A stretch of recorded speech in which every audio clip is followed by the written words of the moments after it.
अलीकडच्या काळातील सायबर गुन्ह्यांचे वाढते प्रमाण लक्षात घेऊन पोलीस आयुक्त ठाणे शहर यांच्या संकल्पनेतून ठाणे पोलीस आयुक्तालयात होणाऱ्या सायबर गुन्ह्याच्या तपासाकरता प्रत्येक पोलीस ठाण्यात यापूर्वी सायबर कक्ष स्थापन करण्यात आलेला आहे। तसेच सदर गुन्ह्याच्या तपासणीकरता सायबर तज्ज्ञ आवश्यक असल्याची बाब लक्षात घेऊन त्यांनी प्रत्येक पोलीस ठाण्यात 2 सायबर तज्ज्ञांची नेमणूक केलेली आहे। सायबर गुन्ह्यांचा तपास करत असताना असंही आढळून आले आहे की गुन्हेगार गुन्ह्यातील रकमेचा क्रिप्टोकरन्सीच्या माध्यमातून अपहार करत आहेत। त्यामुळे अपहरित रकमेचा माग काढणे व ती रक्कम हस्तगत करणे अवघड जात आहे। अशा परिस्थितीत क्रिप्टोकरन्सी संबंधित तज्ज्ञांची आवश्यकता लक्षात घेऊन पोलीस आयुक्त ठाणे शहर यांनी ठाणे पोलीस आयुक्त कार्यालयात प्रथमच सायबर पोलीस ठाणे येथे क्रिप्टोकरन्सी अन्वेषण कक्षाची आज दिनांक 24 सप्टेंबर रोजी स्थापना करून कक्षाचे उद्घाटन केले। सदर कक्षामध्ये आर्थिक गुन्हे शाखा व सायबर पोलीस ठाण्यातील क्रिप्टोकरन्सी बाबत विशेष प्रावीण्य असलेल्या पोलीस अधिकारी व अंमलदार यांची नेमणूक करण्यात आली आहे।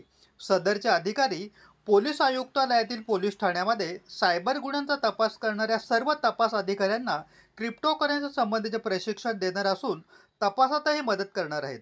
त्यामुळे फसवणुकीच्या गुन्ह्यांना मोठ्या प्रमाणात आळा बसण्यास मदत होणार आहे। अल्पावधीतच लोकप्रिय झालेला भारताचा बुलंद आवाज आपला Bharat channel subscribe, share, like आणि कमेंट्स करायला विसरू नका।